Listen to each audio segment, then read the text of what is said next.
Are you looking to improve your vertical jump for basketball? Well, I'm gonna give you everything you need to know from a strength and conditioning and training perspective to immediately improve your vertical over the next 8 weeks.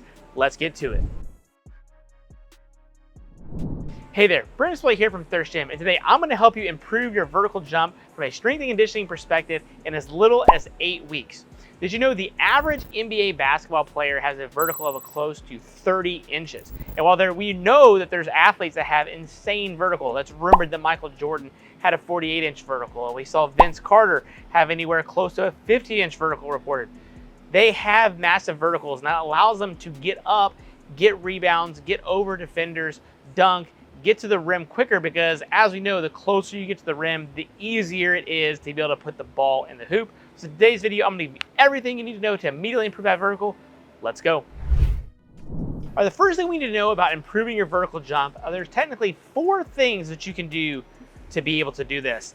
And we're gonna talk about these in more detail here in just a little bit. But the first one is gonna be force production, okay? This is going to be your strength component. How much force can you put into the ground to be able to leave the ground? So ultimately, your strength is going to play a big role. If you have stronger legs, you can get higher off the ground. Next is going to be rate of force development. That's going to be how quickly can you put that force into the ground to get off the ground, okay? It's one thing to be able to say squat 600 pounds, but if you have no rate of force development and you can't do that quickly, then that's going to immediately limit your vertical jump and how you get off the ground, not letting you get as high as possible. Again, if you're still squatting 600 pounds, chances are you still can be able to produce quite a bit of force, but again, we can't produce that force quickly. So that rate, or RFD as we like to call it in strength and conditioning. Next is going to be the stored energy, or basically what you can do from repeated efforts. So if you're doing multiple jumps, our muscles and tendons can store energy elastically, just like a rubber band. Okay, that's the best analogy that we like to use. Also known as a stretch shortening cycle, or SSC. That stretch shortening cycle then lets us be able to, again, perform those repeated effort jumps. But as we actually go to bend down, if we can store more energy every time we load those glutes, those hamstrings, the lower body muscles, that's also going to give us more of a rebound effect, letting us get higher. You probably see people that have really skinny legs, but they can jump out of the building. That's because they're super reliant on that stored energy production that they're able to do. And last is going to be your technique, right? If you jump with really bad technique, that's immediately going to limit how high you can get off the ground. I work with youth athletes every day, and I'm actually blown away at how many kids can't perform quality jumping mechanics, especially landing, using their arms to be able to come up, and how that all works together, synced up to get you the maximum amount of vertical displacement off of the ground. So we're going to work on these 4 things, but just know that there's not a cure-all. You need to do all these to really maximize your vertical jump potential. All right, one of the other things we also talk about is with basketball in particular, there's 3 ways that you're primarily going to jump in your sport. The first one's going to be a single leg jump. So think when you go to do a layup or you're looking to go dunk off of one leg, one arm, you're going to have a single leg jumping pattern, okay? Next is going to be a double leg jumping pattern. So if we're using, again, going up both legs, grabbing a rebound or a 2-hand dunk of that nature, that's going to require production for both legs.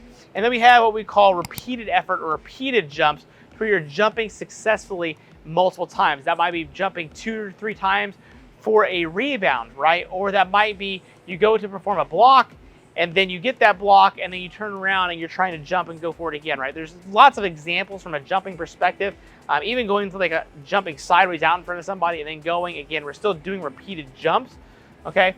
These are the 3 primary things you're going to need to focus on in terms of basketball to make it basketball specific.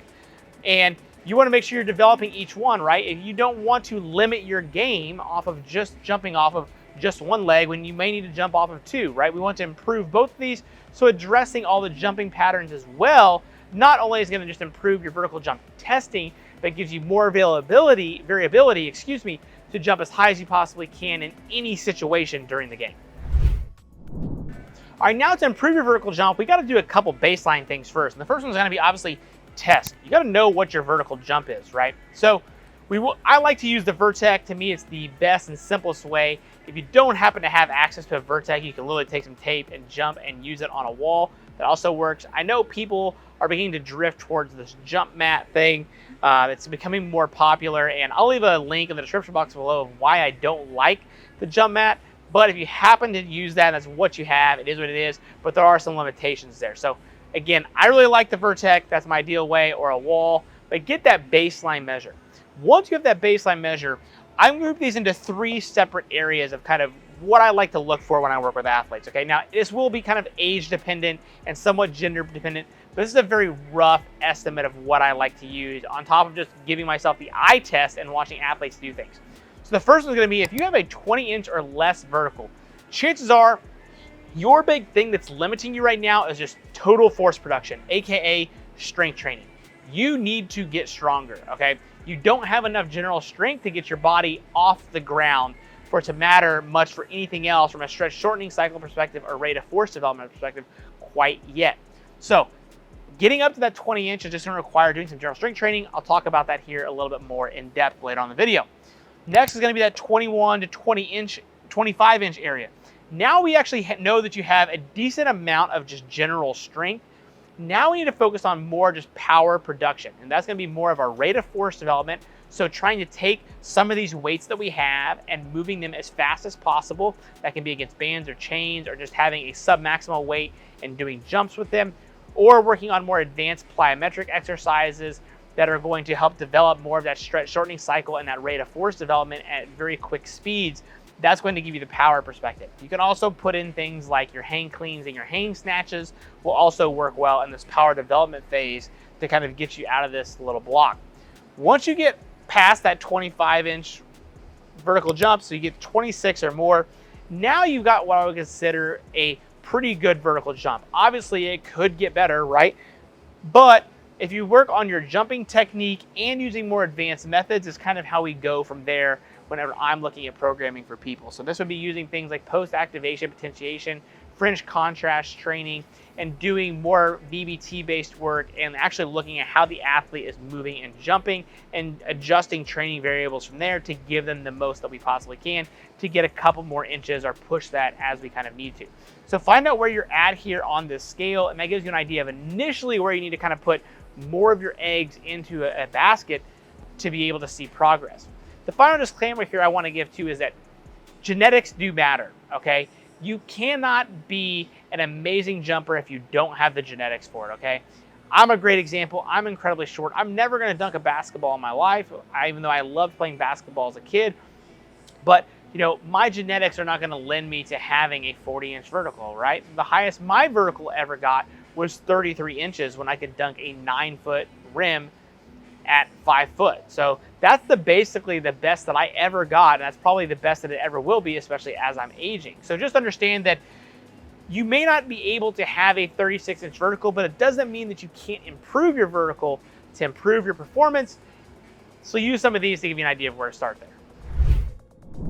All right, if you're looking to improve your vertical jump, let's talk about the main exercises that need to be in your training program if you need to focus on strength, and especially early on if you've got that lower vertical jump or sub 20-inch vertical. These are kind of my 5 go-to exercises to be able to improve your vertical jump, and they should always be in your program in some degree or fashion. Now, not married to a certain exercise, but more so to a exercise pattern.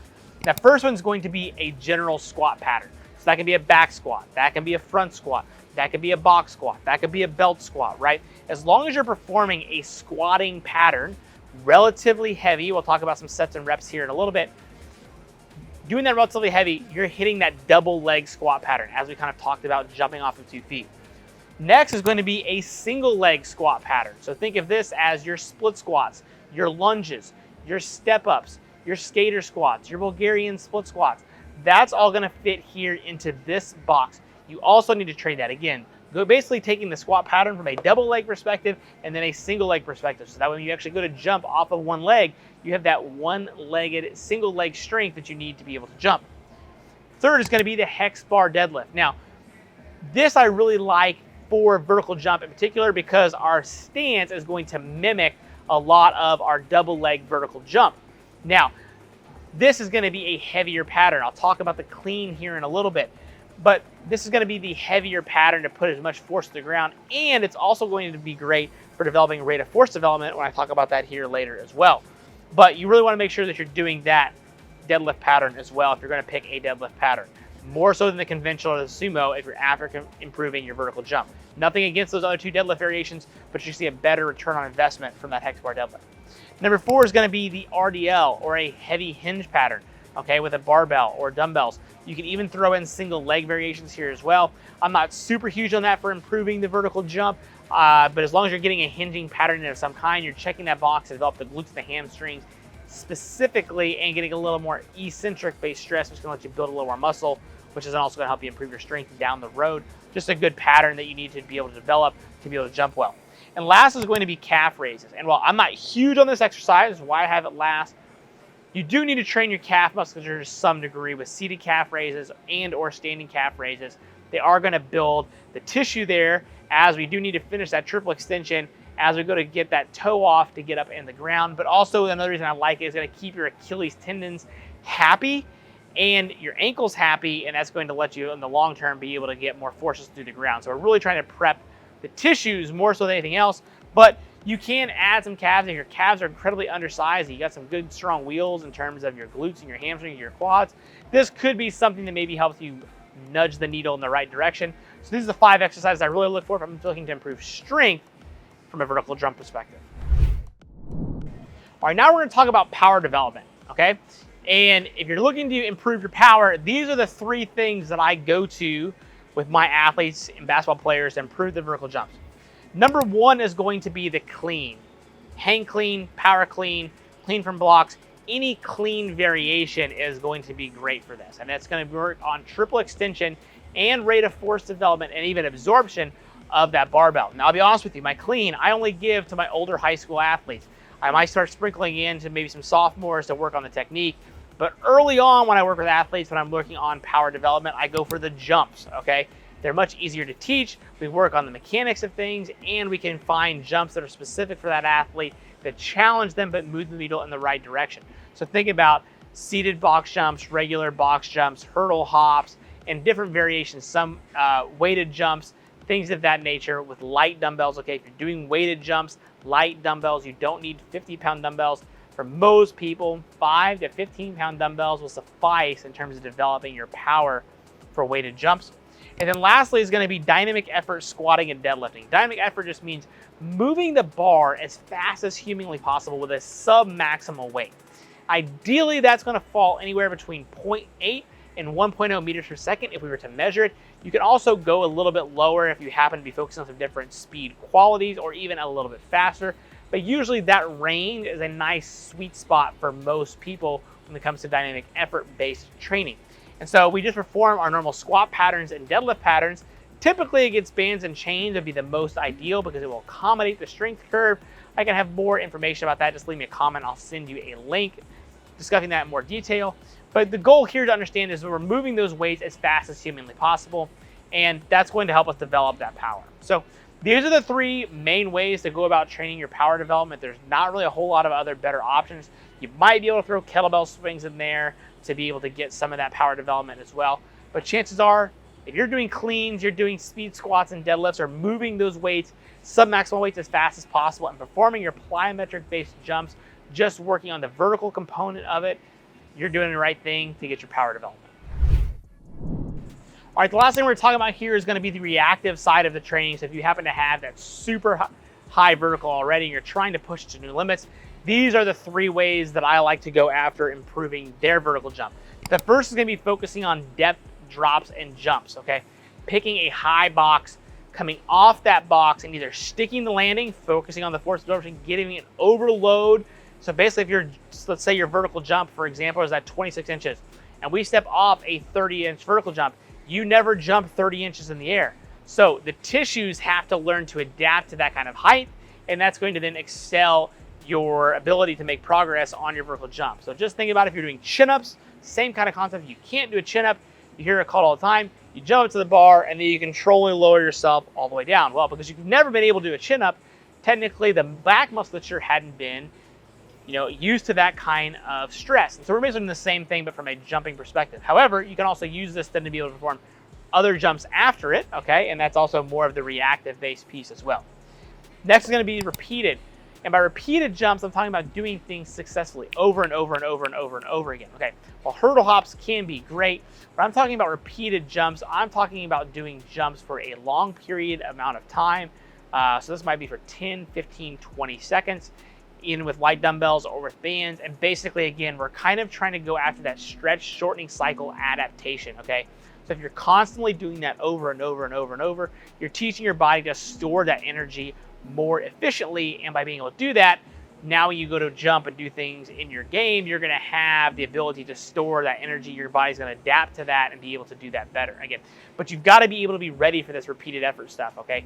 This is not something you can jump into as a beginner and immediately see progress, because you're lacking that general strength and that rate of force development piece to really optimize getting the most out of the repeated effort aspect of jumping and building stored elastic energy for the stretch shortening cycle. And then last, contrast training and post-activation potentiation. I talked about this a little bit. I'll link a video in the description box below talking about just this aspect of it as well, especially like the French contrast aspect of it.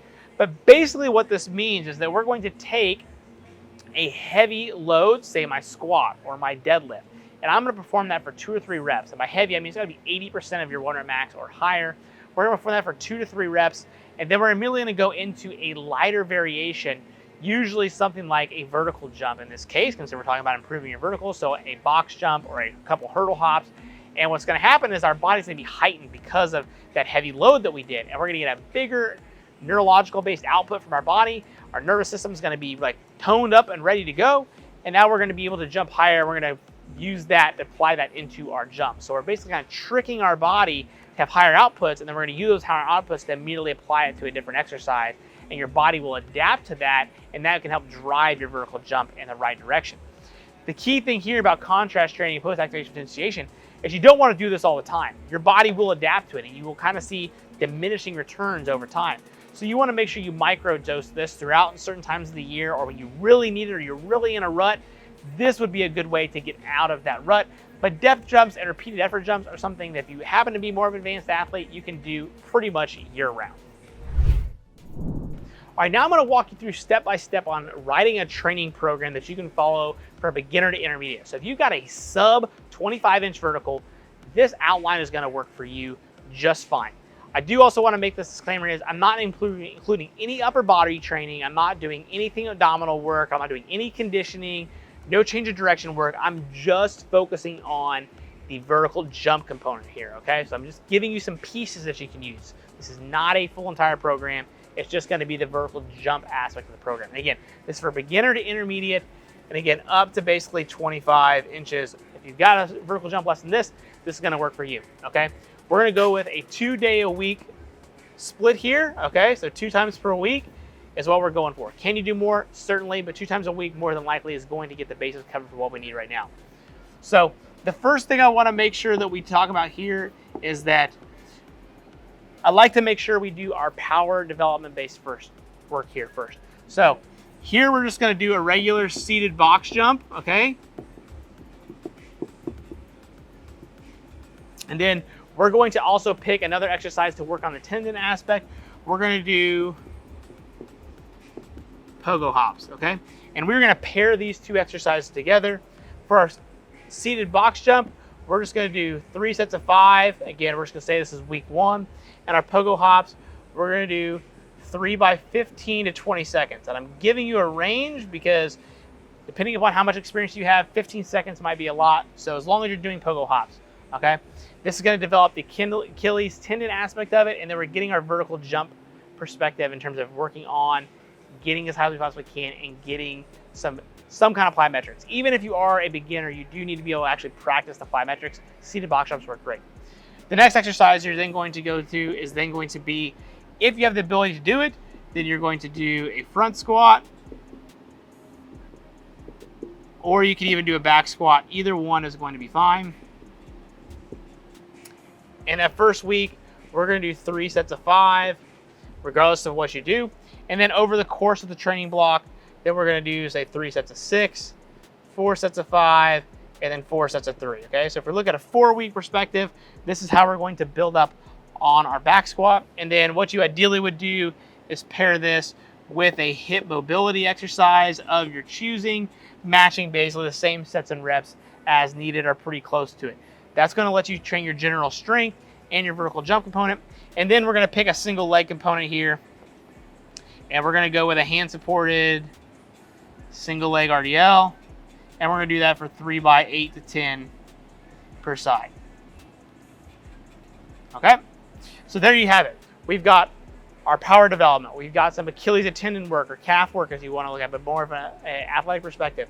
We've got our general strength work in terms of squat pattern. I gave you a 4-week cycle here in case if you have no idea what to do, that will get you started. And then we'll do some hand supported single leg RDLs for 3 by 8 to 10 per side. That will be enough that you need from that first session to be able to work on improving your vertical jump. Let's go into day 2. All right, now we're going to focus on day 2. So we did our box jumps and we did our squats and our single leg hinging pattern on that first day. Second day, we're going to try the same idea, but we're going to twist it just a little bit, okay? So first one, we're going to do split squat jumps. And then we are also going to work on a hang clean and just the technique of it, okay? So don't have to go anything crazy here, but on these, we're gonna do 3 by 3 per side. And then our hang clean, we are also gonna do 3 sets of 3. Now, over the course of the month, again, you can improve this. We'll say 3 by 3, 3 by 2, 4 by 3, and then go at 4 by 1. We'll hit a big single at the end of the training block. So there we go. We've got some vertical jump work from a single leg perspective. We've also got some more power development with our clean. Next, we're then going to go to our hex bar deadlift. And same thing, we're just going to go 3 by 3, 3 by 2, 4 by 2, 4 by 1. And then you're going to have some kind of hip mobility drill here as well. Whatever you really want to do, just match it again with your general strength movement. And then down here, we're going to do some Bulgarian split squats. And same thing, 3 by 8 to 12 per side. A little more volume here than we did on the last one. So as you can tell, this is a little bit more of an intensive based day. Now, usually I don't like to put the hex bar deadlift and a clean together on the same day. However, I do want to make sure that this is more after the vertical jump. So again, this is after power. This is not going to be the heaviest clean that you can do. We're just working on the technical aspect and getting as quick as we can and working on that triple extension aspect more so than anything else. So even though we're taking a single at the end of the month, it should not be a maxed out single. Now, the hex bar deadlift, we do want that to be heavy, okay? I also do like to consolidate stressors a little bit. So if I can do both of these stressors here, yes, they could affect each other. And if you're really that concerned about it, just put the hang clean on your first day and then bring your seated box jump over here as well, or your pogo hops, and you'll be more than just fine to be able to double down on that. Both are completely fine, okay? I was looking at consolidating stressors more so than anything else with this general template that I have here. Again, hip mobility, match that, and then your Bulgarian split squats, working on single leg strength here as well from a single leg squat pattern. So there you have a sample day 2, even how things kind of progress over the course of the month. If you follow this for 4 to 8 weeks, repeat the cycle and try to build on the previous month cycle, I guarantee you, you'll see your vertical jump beginning to improve. One of the final things I want to talk about here before I let you go is that as a basketball player, there's a couple things you need to focus on. And number one is recovery. You need to make sure you're eating enough protein, getting enough food, getting enough sleep, and getting enough hydration, and giving yourself enough rest between your workouts. Basketball players love to push the needle and practice and shoot and do all the things, and that's great. I love to see the hard work and hard effort put into becoming a better player. However, we know that rest and recovery is what's important for making progress in the strength and conditioning room. If you don't come in recovered, you can't give your best effort to the heavy weights, the plyometrics, and the power training that ultimately you're after in terms of improving your recovery. In the same limelight as that too is that basketball players also play too many games, okay? If your vertical jump is that important to you, it doesn't mean you need to play games and travel ball games every weekend, right? You can hone your craft in other ways by working on your free throws, your layups, your jump shot, your dribbling mechanics, right? That's stuff that's pretty low level impact that you can recover from, but playing 3 to 5 games every weekend all summer long is not going to let your body recover from it. If your vertical jump is truly holding back your game, we need to put more time and effort into that vertical jump. Now, from a training perspective, you can do this for 8, 12, 16 weeks and make quite a bit of progress. And after you've made some good quality progress, you can pull down to even 1 day a week to maintain that.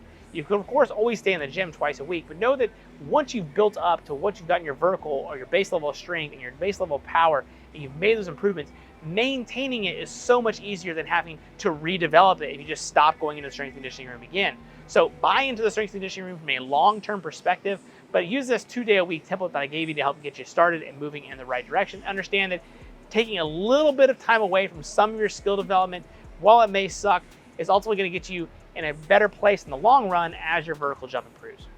That's all I've got for today's video. If you happen to enjoy today's content, do me a favor, hit that like button, leave me a comment, let me know what did I talk about here that helped you in terms of improving your vertical jump.